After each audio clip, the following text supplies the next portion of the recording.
सच का साथ देश का विकास।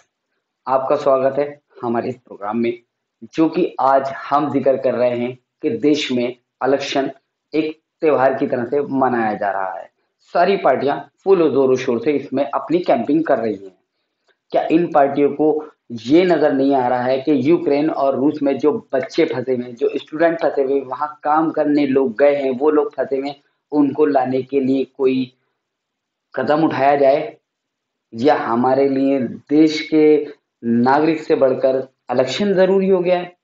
ये वही बच्चे हैं जिन्होंने पिछली बार इलेक्शन में वोटिंग करके सरकारें बनाई हैं। ये वही बच्चे हैं जो देश का फ्यूचर है। इनमें से कुछ बच्चे डॉक्टर, कुछ बच्चे इंजीनियर, कुछ बच्चे अलग अलग वे पे देश को अपना समर्थन देने वाले हैं, अपनी सपोर्ट देने वाले हैं। देश इन्हीं बच्चों से चलता है। क्या देश को इनकी जरूरत नहीं है? क्या सरकार को देश के आने वाले फ्यूचर के लिए सोचने की जरूरत नहीं है? क्या ये सरकारें ऐसे ही इलेक्शन के लिए कैंपिंग करती रहेंगी? हमारे देश के बड़े बड़े नेता, बहुत बड़े बड़े नेता आज के टाइम में रैलियां कर रहे हैं, सिर्फ इसलिए उनको जीत की दरकार है। उन्हें जनता से कोई मतलब नहीं है। माननीय अखिलेश यादव जी, माननीय योगी आदित्यनाथ जी और प्रियंका गांधी जी, बड़े बड़े नेता लगे पड़े हैं कि किसी तरह से 10 तारीख को रिजल्ट उनके हित में आ जाए। कहां पर है विदेश मंत्री? क्या हमारी इंडियन एयरलाइंस के पास ऐसे प्लेन नहीं है जो उन बच्चों को ला सके? बल्कि जो फेयर बेसिक था, जो एक लिमिट थी, उसको डबल कर दिया गया है।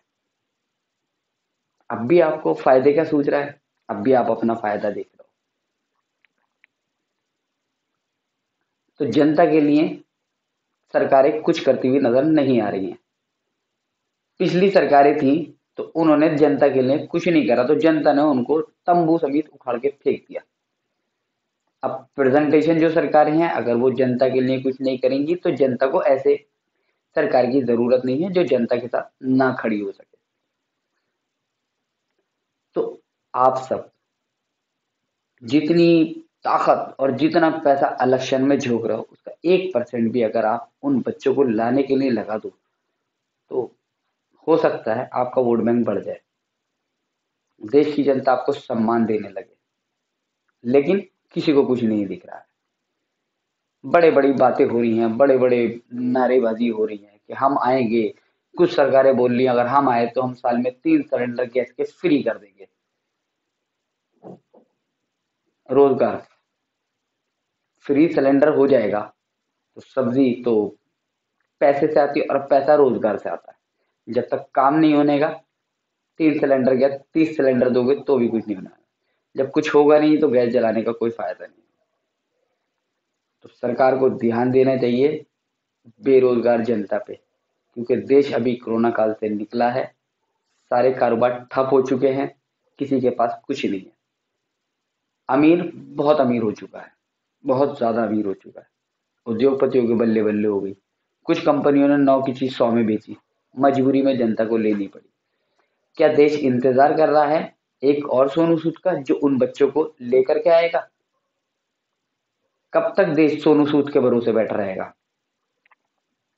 सरकार नाम की भी कोई चीज है क्या? देश का संविधान या देश का संविधान ऐसी कोई चीज नहीं दिखा सकता जिससे वो बच्चे वहां फंसे हैं उनको लाया जा सके? क्या विपक्ष के नेता बैठे हैं वो इस मुद्दे पे बात नहीं कर सकते? हमें शर्म आनी चाहिए कि हम लोग यहाँ पे इलेक्शन के माहौल में लगे हुए हैं और हमारे देश की जनता वहां पर अपनी जान की, अपनी जिंदगी की भीख मांग रही है, क्योंकि उनको ये नहीं पता शायद इस रात की सुबह भी है। एक डर उनके अंदर है। उस डर को महसूस करना चाहिए देश के प्रधानमंत्रियों को, देश के बड़े बड़े मंत्रियों को, देश के अलग अलग स्तर पे जो भी कार्य कर रहे हैं उन सबको। तो हम देश की जनता के लिए कब सोचेंगे? कब सोचेंगी सरकार देश की जनता के लिए?